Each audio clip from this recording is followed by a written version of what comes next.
Olá, muito boa tarde para você aqui no Facebook, para você aqui no Instagram. Seja bem-vindo, seja bem-vinda para a nossa conversa semanal aqui sempre às segundas-feiras. Hoje começando um pouquinho mais tarde, eu atrasei um pouquinho, me desculpa. E essa semana, dia 12 de junho, Dia dos Namorados, e é uma data muito, muito comemorada, a gente sabe aí, inclusive pelos dados que a gente tem no comércio, e é um momento de um relacionamento, né? A fase de namoro de um relacionamento normalmente é uma fase muito, muito agradável, pelo menos, né, para a maior parte das pessoas. Obviamente que é um momento de um conhecer o outro, é um momento em que, ao conhecer, vão ali tomar uma decisão de continuar juntos ou de fazer uma separação, é um momento exatamente para isto. Agora, por que que normalmente é tão agradável? Bom, deixa eu primeiro aqui, claro, me apresentar, até para contar de qual ponto de vista que eu vou falar sobre isso. Eu sou a Carolina, eu sou psicóloga, e eu trabalho bastante com mulheres, ajudando, né, as mulheres e os homens também a desenvolver as habilidades emocionais para lidar com os desafios, com os desequilíbrios aí da vida. E, obviamente, a fase do namoro, ela é uma fase que tende a ser para a maior parte das pessoas, em muitos casos, né, especialmente no início do namoro, uma fase bastante agradável. E como eu falei há pouco, por que que eu ia dizer, né, inclusive de qual ponto de vista, porque é um ponto de vista da psicologia, então algumas questões importantes aqui do ponto de vista da psicologia para a gente dizer por que que esse momento é tão agradável e é interessante que depois se vem, depois, né, com a continuidade do namoro e com o casamento, é muito comum, eu escuto muito isso aqui no consultório, tanto de homens como de mulheres, que a relação toda se modifica, era muito diferente do início, e no início era muito, muito, muito agradável. Então, tem tanto uma questão de relacional, né, uma questão do próprio relacionamento que está acontecendo ali, como também tem uma questão bioquímica. E eu vou falar desses dois aspectos aqui, o que faz então essa fase, esse momento ser tão agradável. Bom, primeiro do ponto de vista de relacionamento. Nós somos seres humanos que nos fazemos na relação com o outro. Então, quando a gente inicia uma relação com o outro, qualquer tipo de relação, uma relação amorosa, por exemplo, em que a gente se aproxima de uma outra pessoa e que a gente olha para essa outra pessoa, a gente é olhado por essa pessoa, a gente escuta, é ouvido. Nessa construção, nessa configuração de relacionamento, a nossa bioquímica cerebral, ela se modifica, ela se transforma, e principalmente, eu não vou entrar ainda na bioquímica, eu quero ainda falar da questão relacional, ao me ver, né, no outro, o outro ao se ver nesta relação, nessa troca, eu me constituo ainda mais enquanto ser humano, e isso me fortalece, daí por questões bioquímicas, fortalece a minha sensação de coragem, de empoderamento, de satisfação, de prazer, de relacionamento, de ser no mundo, porque nós somos seres em sociedade, né? É importante para nós, desde que nós nascemos, um vínculo com alguém que cuide de nós. O bebezinho, quando nasce, ele precisa de alguém que dê o contorno, que o segure, que o olhe, para que ele vá se formando enquanto pessoa. E isto é importante para a gente ao longo de toda a nossa vida. Claro que, obviamente, né, ali com o bebê é muito mais, porque ele está formando aquilo, então naquele momento é extremamente necessário, mas isso vai ser importante ao longo de toda a nossa vida. E no namoro, isso é estabelecido, né, essa relação também é uma relação de maior proximidade, né? Então, claro, porque na vida adulta nós podemos ter e temos, né, filhos, familiares, amigos, enfim, vários tipos, relação de trabalho, vários tipos de relacionamento, e esta relação afetiva e amorosa, e que eu estou aqui falando do início do namoro, mas que ela pode ser vivenciada a qualquer tempo e a qualquer momento durante todo o relacionamento. Ela não é exclusiva do início de namoro. É que para a maior parte das pessoas isso fica mais visível, mas ela pode ser vivida a qualquer tempo. E aqui eu incluo casamento, eu incluo, né, não importa quanto tempo essas pessoas estejam juntas, isso pode ser vivido, né? Essa relação de troca, de olhar, de ser ouvido. Nós, enquanto seres humanos, temos algumas necessidades básicas e elas são muito atendidas numa relação de proximidade com o outro, né? Por exemplo, a necessidade de ser ouvido na essência e especificamente o que é que eu estou falando, o outro me receber naquilo que eu estou falando. É importante que eu, né, uma outra necessidade que eu tenho é essa de ser amada, de ser reconhecida, não só eu, né, nós seres humanos. E no namoro isso pode acontecer. A necessidade, uma outra necessidade humana, que é a necessidade de pertencer, e no namoro eu pertenço àquela relação, então, de novo, uma outra necessidade minha sendo atendida, e mesmo o direito de errar, porque no namoro, obviamente, quando a gente está numa relação íntima, nós cometemos erros, falhas, e esta capacidade do outro de nos perdoar e saber que nós podemos errar e que podemos constituir aquela relação, isso também atende a mais uma necessidade nossa. Então, atende a essas 4 necessidades humanas: de ser amado, de ser ouvido, de pertencer e de ter o direito de errar. Então, nós somos atendidos nisso e nós, nesta interação, nos fazemos humanos, então, mais humanos, né? Nós reconhecemos em nós a nossa humanidade, nós reconhecemos em nós as nossas falhas, as nossas fraquezas, as nossas vulnerabilidades, assim como as nossas forças, as nossas alegrias, as nossas potências. Na relação íntima com o outro, isto é possível. E no momento em que você está ali, inicialmente conhecendo aquela pessoa, né, você é olhada, você olha, você é ouvido, você escuta. E se isso for levado para todo o processo de relacionamento, certamente se conserva essa sensação agradável do namoro. Ocorre que, com o passar do tempo, é comum que isso comece a deixar de acontecer, e eu começo a deixar de atender às necessidades do outro, e as minhas necessidades começam a deixar de ser atendidas. E por que geralmente isso acontece? Porque, também por uma questão bioquímica, que a gente vai falar daqui a pouco, mas é muito comum, no início de um namoro, eu me relacionar com aquilo que eu idealizo do outro, e o outro se relaciona com aquilo que ele idealiza de mim. Então, nós não estamos nos relacionando com o real de nós, mas nós estamos nos relacionando com o ideal de cada um de nós. Então, aqui temos 2 pessoas, essa pessoa se relacionando com o ideal desta, essa pessoa se relacionando com o ideal desta. E temos essas pessoas reais aqui também se relacionando. No processo inicial de namoro e de paixão, normalmente se relaciona muito mais com os ideais. E ao longo do processo de convivência, né, porque é um processo, é que você vai saindo do ideal e vindo para o real. E aqui, inclusive, toda a bioquímica também vai mudando para daí sim se constituir o amor, que se a gente fosse mensurar bioquimicamente, poderia ser identificado por uma série de neurotransmissores, então dopamina, serotonina, ocitocina, enfim, que acontecem ali dentro de nós quando estamos num relacionamento, como estamos especialmente, não só no relacionamento, né, porque não basta estar no relacionamento, mas no amor. Então, a gente tem ali um processo bioquímico de paixão, um processo bioquímico de amor.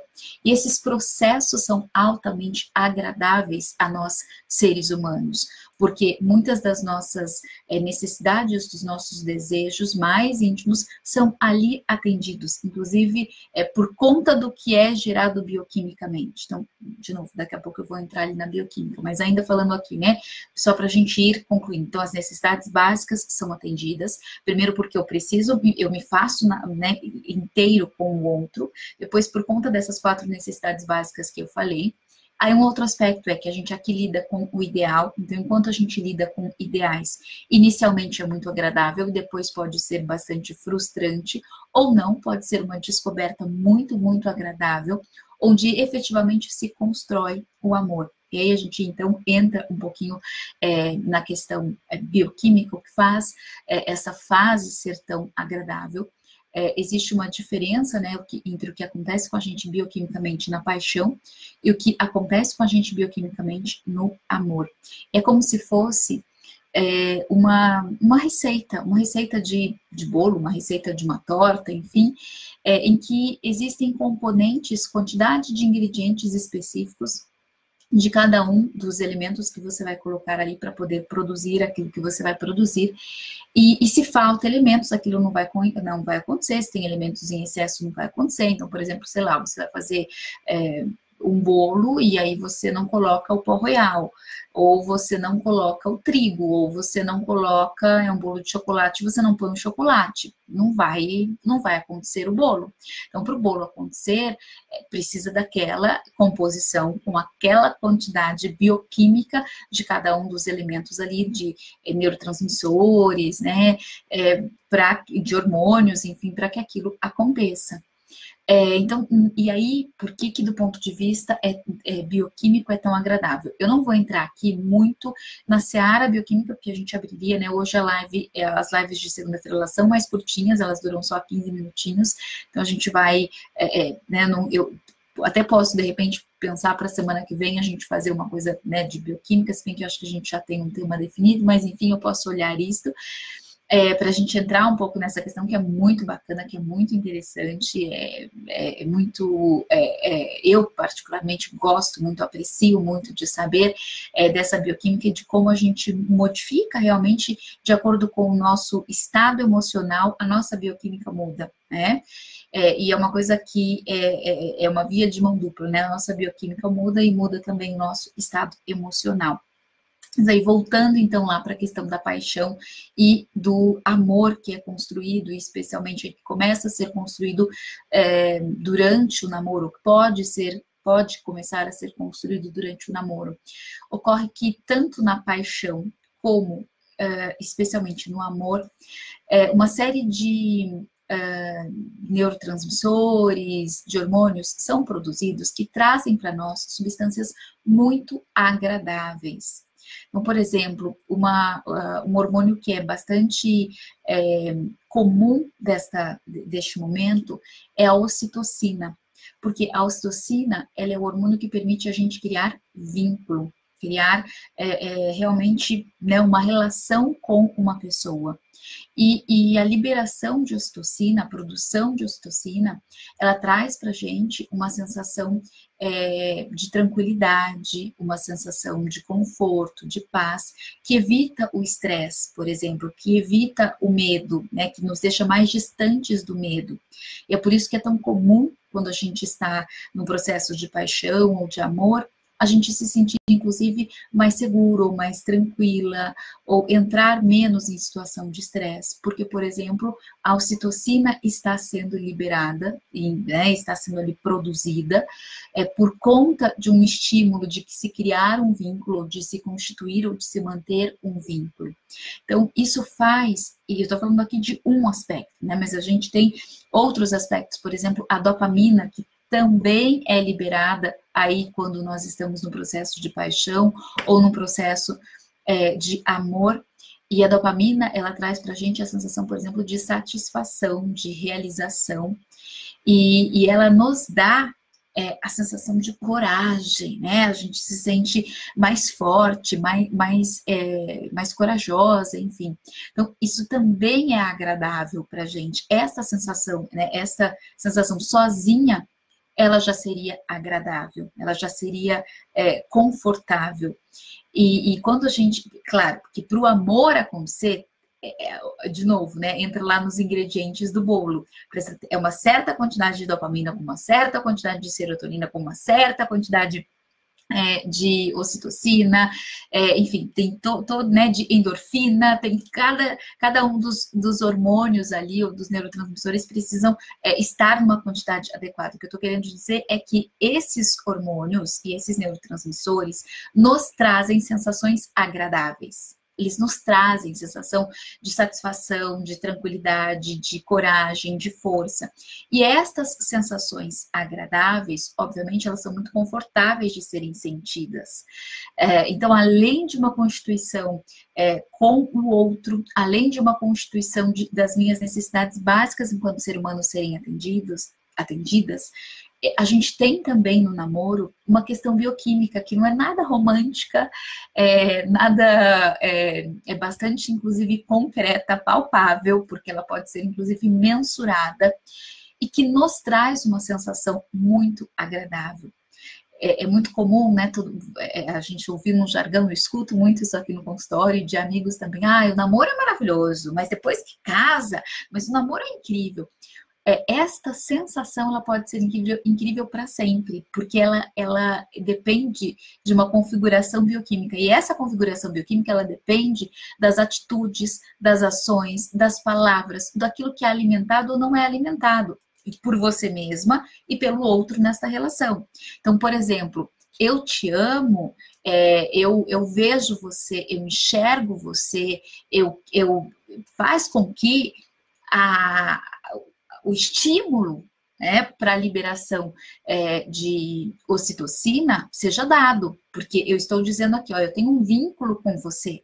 Então, esse estímulo, ele pode, e obviamente não é só a palavra, é a atitude, é o sentir isto, né, ali, naquela relação. Então, o se sentir amada, o amar, ele faz com que eu libere ocitocina, por exemplo. Então, o estímulo, obviamente, precisa ser dado em palavras, em atitudes, em ações, em olhar, em parceria que eu digo é dos dois lados, é das duas partes. Então, isso daqui né, precisa, obviamente, ser configurado, porque não adianta uma parte só, porque isso não vai ecoar, né, porque precisa do outro.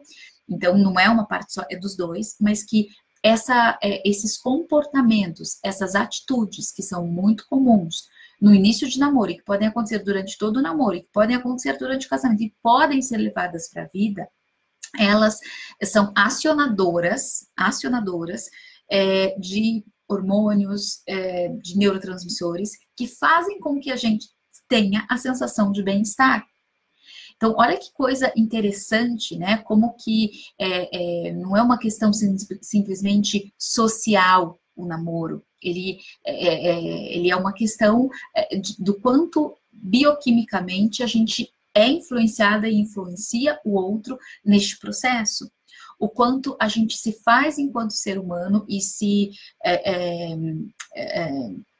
atendido nas nossas necessidades e colabora para que o outro também se faça nesta relação de intimidade. Então, aqui não só falando de uma visão romântica, né, porque a gente tende a no Dia dos Namorados, obviamente, falar muito mais de uma visão romântica, mas falando aqui de outros aspectos, e é por isso que eu disse, né, desde o início, que eu ia dar uma abordagem, né, psicológica, e aqui, assim, fazendo um recorte que o meu objetivo não é trazer aqui para você termos técnicos muito, muito intensos, porque eu acho que, né, isso ok, dá para a gente, né, assim, entendimento, um direcionamento, mas mais do que isso, se você entender o processo em si, isso é muito mais importante do que você entender a bioquímica específica, o que do ser humano que é constituído, mas principalmente assim, eu me faço humano quando eu estou numa interação com outro humano. Por isso que hoje também a gente questiona tanto a questão virtual, porque isso nos distancia de sermos humanos na interação entre humanos, porque isso é o que nos faz mais humanos, biologicamente, inclusive, é comprovado já hoje que tem muito mais saúde quem se relaciona com pessoas, quem interage com pessoas, isso nos dá saúde muito mais do que a gente interagir simplesmente virtualmente, por mensagens, por e-mail, por WhatsApp. Então, é comprovado hoje, cientificamente, com pesquisas, que nós nos fazemos mais fortalecidos, inclusive fisicamente, quando estamos numa interação com o outro. Para você ter uma ideia do quanto realmente é agradável e é bom o processo de se relacionar com o outro. né? Seja pelo namoro, seja pelo casamento, seja por qualquer relação mais íntima, mais próxima que você estabeleça com alguém. Então, namore, desfrute, se relacione com o outro, se relacione com pessoas, desenvolva relações íntimas. Isto pode fazer, isso pode não, isso faz bem. Isso faz bem para você, isso faz bem para o outro com quem você estabelece esta relação. Além, claro, né, de todas as sensações agradáveis, hormonais, bioquímicas que vêm junto, além de você, enquanto ser humano, também ficar mais disponível para também ser humano com o outro e tocar e ter... tocar no sentido de fazer a diferença na vida também de outras pessoas, porque você cheia dessas sensações agradáveis, certamente também fica agradável para o mundo. O mundo ao seu redor também fica mais interessante. Ok?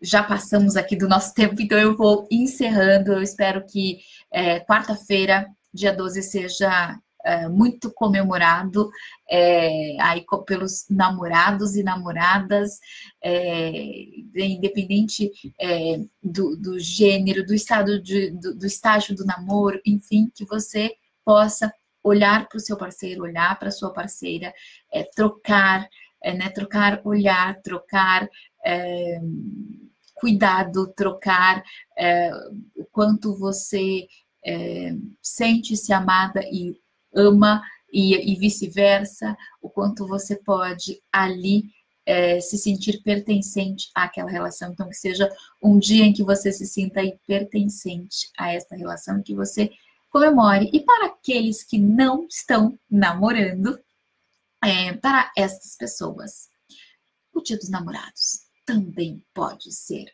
muito comemorado. Ele não precisa ser um dia de tristeza, de decepção, de cobertor, de eu não quero ouvir falar sobre nada disto. Porque nós podemos desenvolver, obviamente, relações de intimidade, de proximidade. Claro que a relação mais íntima é com um parceiro ou uma parceira, mas a gente também pode estabelecer outras relações de afeto, outras relações de amor, não essa, porque essa realmente é com um parceiro, mas que este dia, que é um dia que a gente comemora especialmente as relações, e se você não tem um namorado ou uma namorada neste momento, que você possa comemorar as relações que você tem, porque estar em relação também te faz muito mais humano, muito mais humana. Então, bom Dia dos Namorados para todos e para todas, e nós nos encontramos na sexta-feira numa live com convidada. Um beijo muito grande, até mais, tchau, tchau!